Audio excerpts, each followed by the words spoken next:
चलिए आज बात करते हैं राष्ट्रीय पशु की। अगर आपको और भी राष्ट्रीय प्रतीक, राष्ट्रीय गान ये सभी देखना होगा तो आप पीछे वाली वीडियो में जाकर देख सकते हैं। राष्ट्रीय पशु भारत का बाघ है। भारत का राष्ट्रीय पशु क्या है? तो भारत का राष्ट्रीय पशु बाघ है। इसका वैज्ञानिक नाम पैंथेरा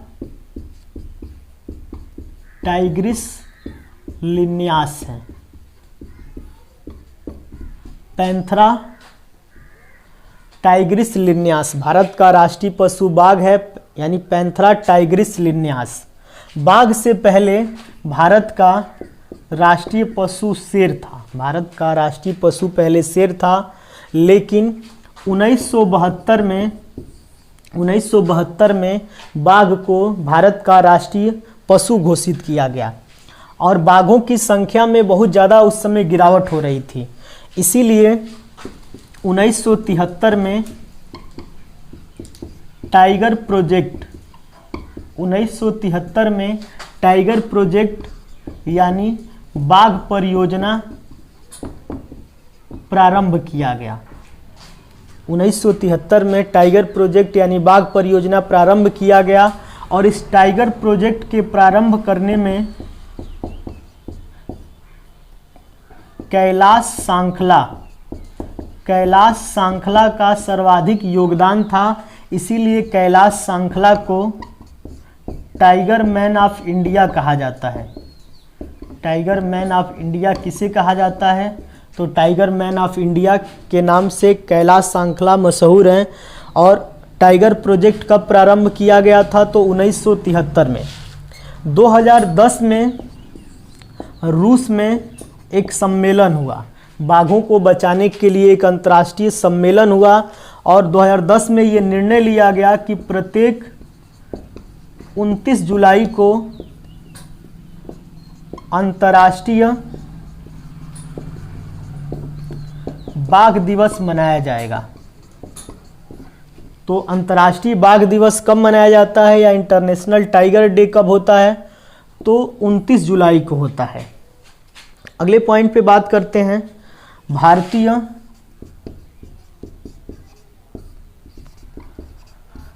वन्य जीव संगठन जिसकी स्थापना 1982 में हुआ था। भारतीय वन्य जीव संगठन की स्थापना कब हुआ था? तो 1982 में। अगर 1982 की बात करते हैं तो नाबार्ड की स्थापना भी 1982 में हुआ था। उसके बाद आयात निर्यात बैंक की स्थापना भी 1982 में हुआ था। भारत में रंगीन टीवी सेवा भी कब प्रारंभ हुआ था? तो 1982 में हुआ था। भारतीय वन्य जीव संगठन की स्थापना 1982 में हुआ था। भारतीय वन्य जीव संगठन क्या करता है कि प्रत्येक 4 वर्ष में बाघ गणना करता है। भारतीय वन्य जीव संगठन के द्वारा प्रत्येक 4 वर्ष में बाघ गणना किया जाता है। 2018 की बाघ गणना 2019 में प्रस्तुत किया गया। 2018 की बाघ गणना जो है 2019 में प्रस्तुत किया गया और इस बाघ गणना के अनुसार भारत में बाघों की संख्या 2967 बताई गई। यानी भारत में वर्तमान में बाघों की संख्या कितनी है? तो 2967 है। भारत में बाघों की गणना कितने वर्ष में होती है? तो 4 वर्ष में होती है। भारत में बाघों की गणना कौन करता है? तो भारतीय वन्य जीव संगठन के द्वारा किया जाता है। इस 1967 बाघों की बात करेंगे तो सर्वाधिक बाघों की संख्या मध्य प्रदेश में है बताई गई। मध्य प्रदेश में 526 और दूसरे नंबर पर कर्नाटक, जहां बाघों की संख्या 524 थी। मध्य प्रदेश में बाघों की संख्या 526 और कर्नाटक में बाघों की संख्या 524 बताई गई। बाघ गणना भारतीय वन्य जीव संगठन के द्वारा किया गया। 2018 की रिपोर्ट 19 में पेश किया गया और 2967 बाघों की संख्या बताई गई। अब आगे चर्चा करते हैं कुछ क्वेश्चन पर, जैसे भारत का प्रथम भारत का प्रथम टाइगर रिजर्व, बाघों के लिए प्रथम टाइगर रिजर्व जो है जिम कॉर्बेट राष्ट्रीय उद्यान जो उत्तराखंड में स्थित है। जिम कॉर्बेट राष्ट्रीय उद्यान कहाँ स्थित है? तो उत्तराखंड में है। जिम कॉर्बेट का पुराना नाम हेली नेशनल पार्क था। तो भारत का प्रथम टाइगर रिजर्व कौन सा है? तो जिम कॉर्बेट है। भारत का सबसे बड़ा टाइगर रिजर्व कौन सा है? तो नागा अर्जुन राष्ट्रीय उद्यान आंध्र प्रदेश और तेलंगाना दोनों में स्थित है। भारत का सबसे बड़ा टाइगर रिजर्व जो है वह नागा अर्जुन राष्ट्रीय उद्यान है। भारत का सबसे छोटा टाइगर रिजर्व पेंच टाइगर रिजर्व है। पेंच टाइगर रिजर्व की अगर बात करते हैं तो पेंच टाइगर रिजर्व जो है मध्य प्रदेश में स्थित है। सर्वाधिक बाघों की संख्या मध्य प्रदेश में है, इसीलिए टाइगर स्टेट के नाम से जाना जाता है। इसको टाइगर स्टेट किसे कहा जाता है? तो मध्य प्रदेश को कहा जाता है। और भारत का प्रथम व्हाइट टाइगर सफारी कहाँ स्थापित किया गया है? तो भारत का प्रथम व्हाइट टाइगर सफारी जो है मध्य प्रदेश में स्थापित किया गया है। भारत का सबसे छोटा टाइगर रिजर्व कौन सा है? तो पेंच टाइगर रिजर्व है। भारत का सबसे ऊंचा टाइगर रिजर्व है नामदफा टाइगर रिजर्व। ये अरुणाचल प्रदेश में स्थित है। अरुणाचल प्रदेश। तो भारत का सबसे ऊंचा टाइगर रिजर्व कौन सा है? Namdapha tiger reserve. सवाल ऐसे भी पूछता है कि नामदफा राष्ट्रीय उद्यान, नामदफा अभ्यारण्य या नामदफा टाइगर रिजर्व किस राज्य में है? तो अरुणाचल प्रदेश में है। भारत का 50वां टाइगर रिजर्व जिसका नाम है कामलांग टाइगर रिजर्व जो है ये भी अरुणाचल प्रदेश में ही स्थित है और ये भारत का 50वां टाइगर रिजर्व है। मध्य प्रदेश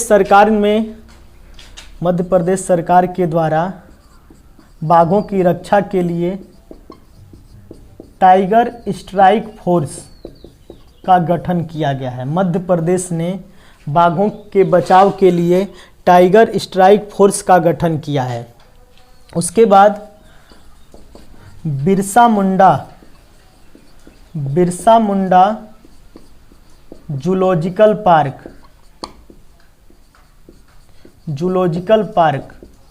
कहाँ स्थित है? तो रांची में स्थित है। अभी कुछ दिन पहले की ये न्यूज़ है। बिरसा मुंडा जूलॉजिकल पार्क में अनुष्का नामक बाघिन ने 3 शावकों को जन्म दिया है। तो करंट में एक सवाल बन सकता है कि किस बाघिन ने हाल ही में 3 शावकों को जन्म दिया है? तो उसका नाम है अनुष्का। और कहाँ जन्म दिया है? तो बिरसा मुंडा जूलॉजिकल पार्क रांची में दिया है। कुछ दिन पहले अवनी नामक बाघिन चर्चा में थी। अवनी नामक बाघिन चर्चा में इसलिए थी क्योंकि बहुत ज़्यादा लोगों को इसने मार दिया था। इसीलिए क्योंकि ये महाराष्ट्र में ही चर्चा में थी तो महाराष्ट्र सरकार ने इसको गोली मारने का आदेश दिया था। तो किस बाघिन की हत्या गोली मारकर सरकार के द्वारा किया गया? तो अवनी नामक बाघिन की हत्या करा दिया गया। उसके बाद भारत में सफ़ेद बाघ कहाँ पाए जाते हैं? तो भारत में सफ़ेद बाघ जो हैं नंदनकानन राष्ट्रीय उद्यान में पाए जाते हैं। भारत में सफ़ेद बाघ कहाँ पाए जाते हैं? तो नंदनकानन राष्ट्रीय उद्यान में पाए जाते हैं। नंदनकानन राष्ट्रीय उद्यान कहाँ स्थित है? तो ये उड़ीसा में स्थित है। नंदनकानन राष्ट्रीय उद्यान कहाँ स्थित है? तो उड़ीसा में स्थित है।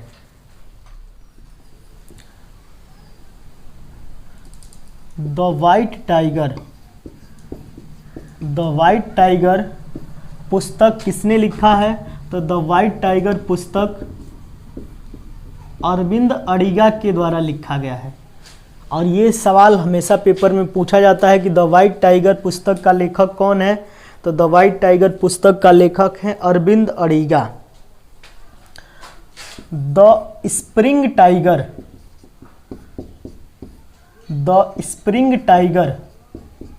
पुस्तक किसने लिखा है? तो द स्प्रिंग टाइगर पुस्तक का लेखक हग टोए हैं। द स्प्रिंग टाइगर पुस्तक का लेखक हग टोए है। और द स्प्रिंग पुस्तक जो है यह सुभाष चंद्र बोस की जीवनी है। द स्प्रिंग टाइगर किसकी जीवनी है? तो सुभाष चंद्र बोस की जीवनी है।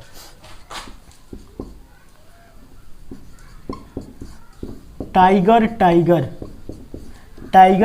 पुस्तक का लेखक खुशवंत सिंह है। टाइगर पुस्तक का लेखक खुशवंत सिंह है। खुशवंत सिंह की सबसे चर्चित पुस्तक है ट्रेन टू पाकिस्तान।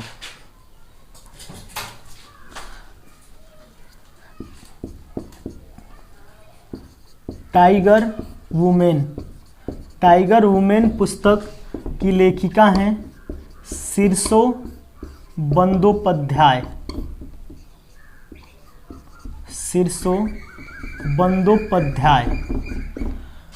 उसके बाद एक और पुस्तक है जिसका नाम है बाघ पुस्तक के लेखक हैं केदारनाथ सिंह।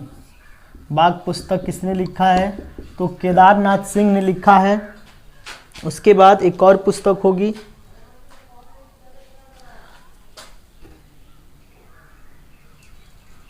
बाघ और सुगना मुंडा की बेटी।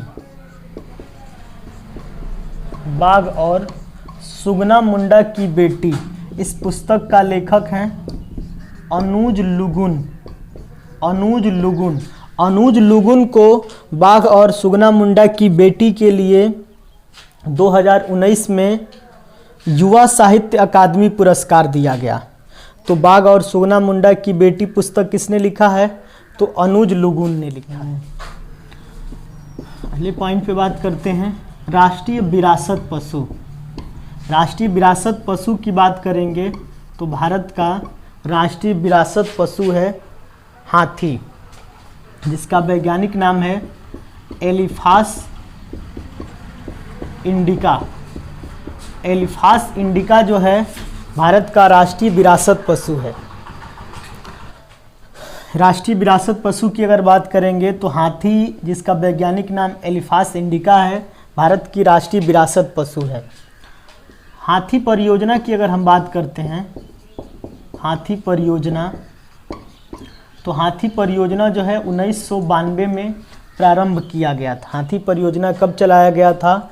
तो 1992 में ही रियो में प्रथम पृथ्वी शिखर सम्मेलन का आयोजन हुआ। 1992 में ही प्रथम पृथ्वी शिखर सम्मेलन का आयोजन हुआ। 1992 में की अगर हम बात करते हैं NSE नेशनल स्टॉक एक्सचेंज की स्थापना भी 1992 में ही हुआ था। उसके बाद प्रथम हाथी अस्पताल कहाँ खोला गया है? तो भारत का प्रथम हाथी अस्पताल जो है मथुरा में खोला गया है। भारत का प्रथम हाथी अस्पताल कहाँ खोला गया? तो मथुरा में खोला गया। एक सवाल पूछा गया है कि महाराणा प्रताप के हाथी का नाम क्या था? महाराणा प्रताप के घोड़े का नाम चेतक था, लेकिन अगर पूछा जाए कि महाराणा प्रताप के हाथी का नाम क्या था, तो महाराणा प्रताप के हाथी का नाम था रामचंद्र महाराणा प्रताप के हाथी का नाम था। इंद्र की बात करें कि इंद्र की हाथी का नाम क्या था? तो इंद्र की हाथी का नाम था एरावत। किसकी हाथी का नाम था? तो इंद्र की हाथी का नाम था। तो इस वीडियो में हमने बात किया राष्ट्रीय पशु के बारे में और राष्ट्रीय विरासत पशु के बारे में। आप कमेंट बॉक्स में बताइए कि विश्व विरासत दिवस कब मनाया जाता है। विश्व विरासत दिवस कब मनाया जाता है?